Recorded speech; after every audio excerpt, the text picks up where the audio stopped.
नमस्ते, मैं हूं सुरेश कुमार एकलवे और आप देख रहे हैं Hindustan news and tips. Afghanistan में गहराते संकट के बीच तालिबान के प्रतिनिधिमंडल का चीन पहुंचना कई सवाल खड़े कर रहा है। इस प्रतिनिधिमंडल ने चीनी विदेश मंत्री वांग यी से बुधवार को उत्तरी चीन के तियानजिन में मुलाकात की है। तालिबान प्रतिनिधिमंडल का चीन दौरा तब हुआ है जब एक दिन पहले ही पाकिस्तान के विदेश मंत्री शाह महमूद कुरैशी चीन के दौरे से लौटे हैं। यानी यह स्क्रिप्ट पहले से लिखी हुई है और पाकिस्तान ने इस स्क्रिप्ट को तैयार किया है। चीन में तालिबानी प्रतिनिधिमंडल का पहुंचना भारत के लिए एक चुनौती है। चुनौती इसलिए कि अब अफगानिस्तान में चीन का दखल बढ़ने लगा है।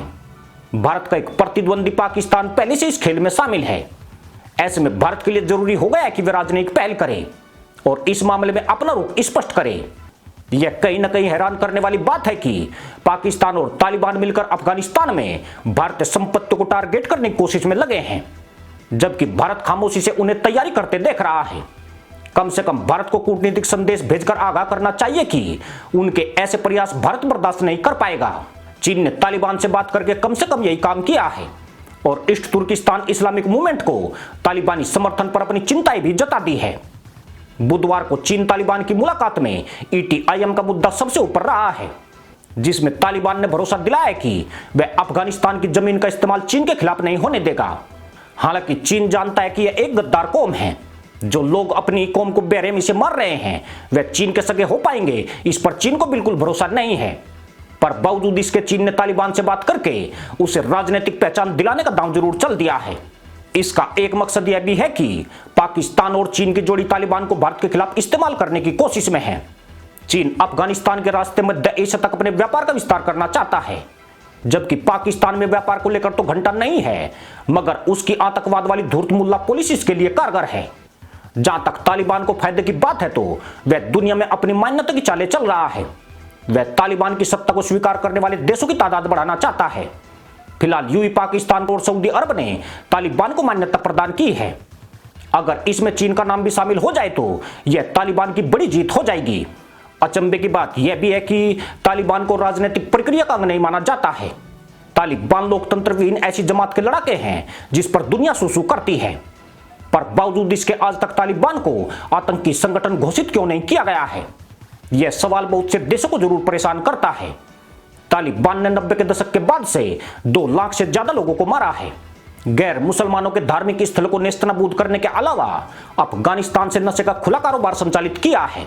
मगर तालिबान को आतंकी संगठन घोषित करने के लिए कभी किसी देश या संस्था की ओर से प्रयास नहीं किए गए हैं, जबकि संयुक्त राष्ट्र द्वारा प्रतिबंधित आतंकी संगठन जैसे मोहम्मद अल-कायदा, हक्कानी नेटवर्क, लश्कर-ए-तैयबा और ईस्ट तुर्किस्तान इस्लामिक मूवमेंट को तालिबान संरक्षण देता है। वह उन्हें संरक्षण ही नहीं देता है बल्कि इन संगठनों के साथ मिलकर हमले भी करता है। हैरानी की बात यह भी है कि कभी भारत ने संयुक्त राष्ट्र के मंचों पर तालिबान को आतंकी संगठन घोषित कराने की कोशिश क्यों नहीं की। साल 2001 में तालिबान की सत्ता अमेरिका द्वारा उखाड़ फेंकी गई थी। उसने खुलेआम अमेरिकी और नेटो सैनिकों पर हमले किए हैं। सिर्फ अमेरिका ने 2500 से ज्यादा सैनिक तालिबानी हमलों में खोए हैं। मगर इन 20 सालों में एक बार भी खतरनाक तालिबान पर वैश्विक प्रतिबंधों के प्रयास नहीं हुए। अगर वक्त रहते इस मुसलमान आतंकी संगठन पर प्रतिबंध लग गया होता तो आज हालात इतने बदतर शायद नहीं होते। अमेरिका और अफगानिस्तान कह रहे हैं कि तालिबान काबू से बाहर हो गया है, पर सत्य यही है कि तालिबान कभी काबू में आया ही नहीं था। जब तक दक्षिण एशिया में पाकिस्तान का अस्तित्व है, इस हिस्से में शांति की उम्मीद करना ही बेमानी है। अगर आज चीन शिनजियांग प्रांत में आतंकवाद को लेकर फिक्रमंद नजर आता है तो उसका जिम्मेदार भी पाकिस्तान है। पाकिस्तान की वजह से ही तालिबान मजबूत हुआ है और तालिबान ने ATIM को चीन के खिलाफ मजबूत कर दिया है। अब स्थिति यह है कि तालिबान ने धूर्त मुल्ला पॉलिसी का इस्तेमाल करके चीन को उससे वार्ता करने को मजबूर कर दिया है। यह मुल्ला पॉलिसी कितनी धूर्त है यह तालिबान की ताजा रणनीति साफ कर देती है। 2 हफ्ते पहले चीन अफगानिस्तान पर कोई बयानबाजी नहीं कर रहा था, यहां तक कि उसने अफगानिस्तान के हालातों पर ज्यादा कुछ टिप्पणी नहीं की है। उसकी तरफ से यही कहा गया है कि सभी पक्षों को बातचीत करके समस्या का समाधान करना चाहिए। परंतु एक हफ्ते पहले संयुक्त राष्ट्र की रिपोर्ट में बताया गया कि बदखसान इलाके और पड़ोसी प्रांतों में सैकड़ों ATIM सदस्य मौजूद हैं। खबरों में बताया गया कि ATIM के लड़ाके एक संकरेवाखन कॉरिडोर पाकिस्तान अधिकृत कश्मीर या केंद्रीय एशियाई देशों से होते हुए शिनजियांग प्रांत में प्रवेश कर सकते हैं। बदख्शान अफगानिस्तान का वही प्रांत है जिससे चीन के शिनजियांग प्रांत की 90 किलोमीटर सीमा लगती है। शिनजांग वो प्रांत है जहां विगर मुसलमानों की सबसे बड़ी आबादी रहती है। ATIM आतंकी संगठन शिनजांग की स्वायत्तता के लिए लड़ाई लड़ रहा है। कहा जाता है कि ATIM विगर मुसलमानों की बहुसंख्यक आबादी वाले शिनजांग प्रांत में एक विद्रोह को खड़ा करने की कोशिश में है। इस संगठन को संयुक्त राष्ट्र ने प्रतिबंधित किया हुआ है, मगर अमेरिका ने पिछले साल ही ATIM से अपना प्रतिबंध वापस ले लिया है। जहां तक तालिबान की बात है तो उसने अपनी धूर्त मुल्ला पॉलिसी में चालाक चीन को भी फांस लिया है। उसने पहले चीन से लगती सीमाओं पर नियंत्रण किया, फिर ATIM के लड़ाकों का जमावड़ा करके चीन पर दबाव बढ़ा दिया, जिसका नतीजा यह हुआ कि आज पहली बार चीन को तालिबान से वार्ता करनी पड़ रही है। खास बात यह है कि यह प्लानिंग अकेले तालिबान की नहीं है, बल्कि इसमें मदरसा मुल्क पाकिस्तान भी शामिल है। चीन ने अपनी गंभीर चिंताओं के चलते तालिबान को आमंत्रित जरूर किया है, मगर उसे मुल्ला कौम पर न पहले भरोसा रहा है और न वह आज भरोसा करता है। इस मामले में भारत की स्थिति जरूर सराहनीय है, जो अपने $3 अरब निवेश पर तालिबानी खतरे के बावजूद अफगानिस्तान की लोकतांत्रिक सरकार के पक्ष में डटकर खड़ा है। वह भी तब जबकि रूस, ईरान और अब तो चीन भी डगमगाने लगा है। भारत ने अपनी नीतियों में कोई भी बदलाव नहीं किया है, पर केवल इसी नीति के बल पर भारत अफगान की लोकतांत्रिक सरकार की रक्षा कर पाएगा, यह किसी भी दृष्टिकोण से सार्थक नजर नहीं आता है। भारत अगर तालिबान से बात नहीं कर रहा है तो वह उसके खिलाफ कोई नेक्सस भी नहीं बना रहा है। भारत अफगान सरकार के समर्थक में बयान तो देता है, मगर तालिबान के खिलाफ उसने एक शब्द भी नहीं कहा है।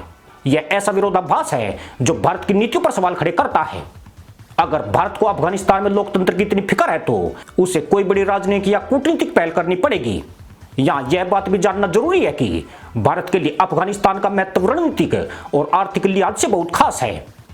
भारत अफगानिस्तान में रहकर पाकिस्तान के लिए खतरा बना हुआ है, जबकि मध्य एशिया को जाने का हवाई रास्ता अफगानिस्तान से होकर गुजरता है।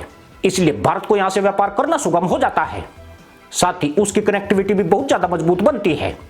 इस वजह से भारत ने अफगानिस्तान में अरबों डॉलर खपाए हैं, अन्यथा इस देश में सिवाय उजड़े वीराने के कुछ भी नहीं है। अफगानिस्तान में तालिबान के उदय के बाद भारत के विदेश मंत्री ईरान, ताजिकिस्तान, कतर, रूस की यात्राएं कर चुके हैं। इन यात्राओं से क्या हासिल हुआ यह अफगानिस्तान में कहीं दिखाई नहीं पड़ रहा है। हकीकत तो यह है कि आज अफगान सरकार अपनी लड़ाई खुद लड़ रही है। अमेरिका या भारत उसकी कितनी मदद कर रहे हैं इसका ज्यादा असर महसूस नहीं होता है। खासकर तालिबान के लिए चीन, पाकिस्तान और अब तो ईरान, रूस भी उदारवादी बनते नजर आ रहे हैं। ऐसे में अफगान सरकार कहीं ना कहीं कमजोर हो रही है। अफगान नेशनल आर्मी या उसकी कमांडो फोर्स अब तालिबान पर जरूर भारी पड़ने लगी है। ऐसे में उन्हें भारत की तरफ से हौसले बढ़ाने वाला संदेश मिल जाए तो वह उनके लिए बहुत कारगर हो सकता है। भारत के पास वह क्षमता है कि वह बगैर अफगानिस्तान में घुसे सिर्फ कुछ नहीं बहुत कुछ कर सकता है। इसी के साथ अनुमति दोस्तों, जय जवान, जय किसान, जय हिंद, वंदे मातरम।